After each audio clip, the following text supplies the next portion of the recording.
Hey everyone, this is Ken Klippenstein with TYTI Investigates. I'm going to be talking to you about an attempt by Jim Cramer and his Wall Street buddies to smear Elizabeth Warren, and Warren's response to it, which I thought was brilliant. She really flips the script on them.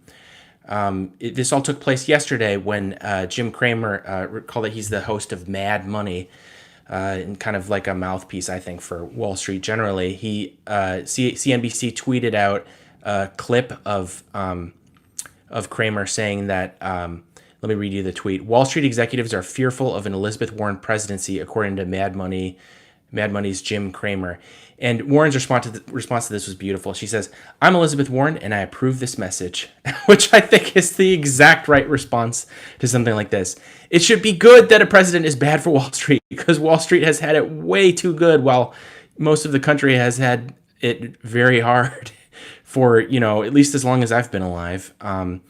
So this is a sort of confident response that I don't feel like I've seen near enough on the part of the Democrats, certainly not at the presidential level, and also from a viable candidate. You'll recall in 2016, Sanders, of course, offered a withering critique of Wall Street, but he was always seen as, and not unjustly, as a sort of marginal candidate. And the attitude was, it's interesting that he's performing so well, but he's not going to win. And, Warren and, of course, Sanders now are both viable candidates, and they both have extremely pointed critiques of Wall Street and of the kind of distribution of resources generally, I believe. So I think this is a, really great response. Just not just the optics, which is funny to see, and I linked to the tweet in the video description, but also that they should be acting this way to Wall Street. Why should they bend the knee? Why should they, act sort of obsequious to Wall Street? I mean, look at the society that we have because of them. There's a devastating crash almost every decade, it seems like now, and there's going to be another one. I pulled up there's a number of kind of signs that we're nearing a recession. Let me read you just one. So there was a survey conducted. This is published in the Washington Post, but you can find it in virtually all the major media. It was going around in August. Found that nearly 3 out of 4 economists surveyed by the National Association for Business Economics anticipates a recession by 2021.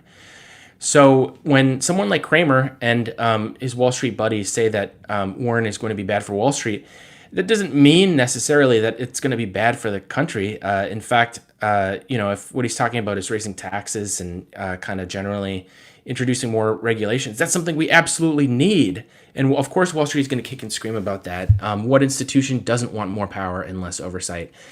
But what I'm concerned about is that when people see these things, they're going to think, what? I have a 401k. Is that going to be bad for me? But those are separate things from the hedge fund managers and, the Wall Street tycoons that, frankly, I think Jim Cramer is speaking on behalf of. So I think it's a kind of hopeful shift towards a discourse that holds it as acceptable. Because try to picture just 10 years ago, if someone like Cramer had said Wall Street execs are fearful of an Al Gore presidency or whatever, they would have cowered and said, no, we're going to be great to you. Everyone's going to win. And the fact of the matter is, at some point, you can't just, turn the dials and have everyone gain necessarily. Sometimes, relative positions of power in a society have to shift and change. And I don't think it's the worst thing that Wall Street has less power and, other centers. Other segments of society have more power. So it's great to see this confidently asserted.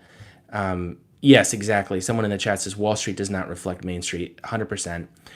But they always try to act like it does, so that people will, feel invested in it. And obviously, people have retirements. You have some, but that doesn't.